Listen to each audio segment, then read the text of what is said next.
Yo, what is good? My anime people, what is good, yo? Guys, we have ourselves some interesting stuff popping off this week in my hero. Um, Not only do we get to see a good side of what, shoot style is capable of destroying these giant pieces of rocks that are, I guess they're not rock, they're like cement from walls. And for some reason, even though he's like busting through a whole bunch of them, there's no like real show of damage in or throughout like the place where they are. It's just that the guy is kind of um, he's grabbing all the stuff that he needs, and then he's just using it uh, from different like areas of the building. So he's probably using the downstairs, the upstairs, and then he's bringing it to this area. I'm guessing that's all I could really like take from this. Um, in the case of like how he's doing stuff and nothing's being affected by it. So yeah, there's that. But seeing Deku straight up just kick through all this stuff, it kind of just goes to show you we're going to be seeing that non-stop, him being the kind of character that really doesn't need too much help in battles, but at the same time, he is already showing signs of fatigue. And we've seen like Red Riot.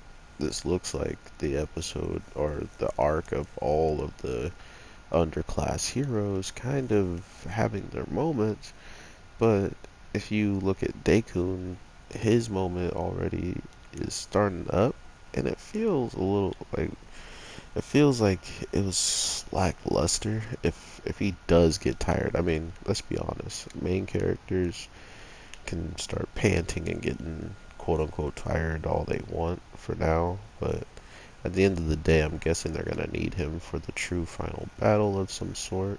Unless Daekun's final battle actually ends with him and Eraserhead fighting uh, the two villain. I was gonna call them Hero League. Wow, the two villain lead members. If they're gonna deal with them while they're being transferred down into this lower area, or if they're just going to run into more people that were all set up in different places waiting for this to pop off, which is interesting as a whole. So, regardless of what they decide to do, we're definitely going to see something pop off relatively big for hopefully all the characters, right? Like everybody who's involved. I mean, this is the thing when it comes down to these shows is we have a giant dude who is rolling around, and if he gets beat up he loses the body weight and it transfers to power. um, and then we have this black dude who ability is to lock things down. And mind you, when I first saw his ability was to pretty much like hold cubes or like random stuff that he could step on and then throw it in the air and then it just like stayed in place. I was already pretty like, okay, this is lame, bro. Like, is that all you could do? Um, and then yeah, that pretty much became all he could do. He didn't really get to do anything. To be fair, he got grazed by the first surprise attack when he's in a place where he should be on his guard no matter what. He's a pro hero. He's been talking down on all the kids in the case of they shouldn't be here, they shouldn't be involved. And the first thing you go and show us is that you shouldn't be involved and that you're trash. Which, to be fair, I would have been mad if he was just like some character that was quiet, chilling in the background, and then the first time we see him try to do something, he gets bopped like this. And then the other guy didn't get bopped, and he has like this awesome moment and doesn't need to get saved by a, kid. And well, he got saved by Eraserhead too, which Eraserhead's a boss in all these types of situations. It's really hard to outplay him in a case where he can just look at you and stop everything you're doing, and depending on your own physical strength, you might be in a really bad position. So, with all that being said, we see this dude get taken out by one of the League of Villains, but at the same time, I don't. Yeah, it was just her who bodies him this week. I'm pretty sure. Um, she's the one who can do the molding and like melting. Her body looks like it melts and stuff like that. Right? Or am I tripping? Or is it part of the Yakuza's? Because once she's like done something, she can take over, or like she can touch. If she has the blood, she can transform into that person and copy their quirk and all that stuff. So she copies somebody, or no, she just jumped at him really, and then you've come to find out it really wasn't her there. Um, and then she gets behind him, taking him from the back, stabbing him, and then taking his, person out and all that to get close to Deku and almost get him. But that's about it, right? And then the teamwork that was actually there for her was the opening the wall so she could leave. That's where the teamwork came in for her, and uh, Eraser had noticed it, but she didn't need any help to really take him down. Which, I mean, she is part of the lead of villains, which is the next most dangerous thing next to the Yakuza, from what we know. So I guess it's not that bad, but she's still like a very young member of the league, and her ability is like very, very hard to get in unless she has openings like this. So she got everything she needed on this guy who's in a situation where he should always have been on guard regardless of how you look at it. So that kind of disappointed me, but I guess it just makes for more time for Deku and Eraserhead to do something. And then we go on the other side of things and we see our Night Eye or Hawkeye, or yeah, it's like Night Eye. I always forget his name because there's so many people with eyes in their name, like actual literal eye in their name, like eyeball. Um, to see him kind of pull off what he does this week was pretty dope because, like he says, when he's in combat, his seeing of the future is, much better than just chilling and guessing out how this whole entire ordeal is going to play out, right?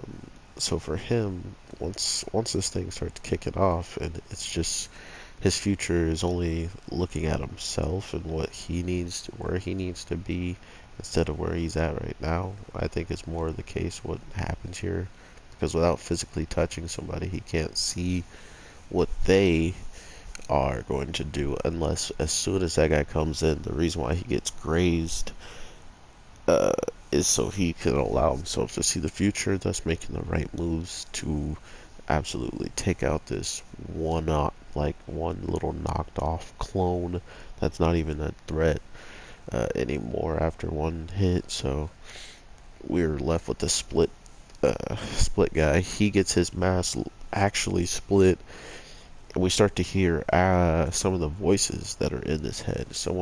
Well, there was always two, but then it sounded like a third one wasn't there at least. Like they had three different types of personalities that were talking, and you could tell just by the tones and the tempo and the tone and the mannerisms in the voices, which was cool. That they're clearly like trying to be different people. Like one sounded really high pitched compared to his, and then the other was like really deep voice. So we'll see how that plays out. Overall, though, I really kind of was looking forward to more stuff popping off, but beggars can't be choosers when it comes down to My Hero, I feel like, because sooner or later, a lot of stuff's gonna pop off, and because of that, you just gotta be ready for it, right? You just gotta be prepared for whatever comes. So I'm looking forward to that, and I definitely want to know what you guys are thinking. Do you think Daekun's gonna get more than one hype moment in this arc, or do you think his moment's gonna come with Eraserhead? Because as we see, someone's caught up and the previews to Overhaul, and it's our boy that's pretty much ran off like a madman. So if this is the case and he is the one who's going to save the girl, I mean, there's two people there. There's Overhaul and someone else that he has. So I would not be surprised if he could just kind of start walking away and get rid of that. You know, to be like, hey, I'll take care of this guy, boss, and you go, or maybe vice versa. I don't know. But overall, truly scaring the crap out of me. He actually destroyed someone 5 times back to back who was an MMA fighter who was crazy speed. The guy who fought Red Riot and the big fat guy. What's his name? Um, he pretty much proved to us that Overhaul has speed and capabilities of keeping up with someone that, you know, even a pro hero was having problems keeping up with. You know, it was not the most, you know, the strongest of heroes, but nonetheless, it just goes to show that this guy who is dumb strong enough to cut through Red Riot's hardened skin, which, you know, clearly he didn't get touched, unless he did get touched and we just didn't see it. Um, just in the case of story's sake, you know, it made it even seem scarier that he didn't get touched. He might have allowed himself to get touched, who knows? Uh, well, we do, because clearly he didn't. But other than that, though, I'm really interested in seeing just what Overhaul can do at the end of the day. Because, I mean, yes, he was capable of beating up this MMA fighter with the cork. But the weird part of it to me is, where does this now line up with with everybody, and who's gonna be stuck fighting who? Because if Overhaul is that crazy ridiculous and he has some teammate behind him, it's safe to say that he should be, you know, easily taking these people out in the case of fighting with just pure power, intelligence, and skill. But we'll see what happens. I hope you guys are having an amazing day, night, evening, whatever the case may be. I am your boy, the Anime G, and I will definitely talk to you in the next one. So, peace.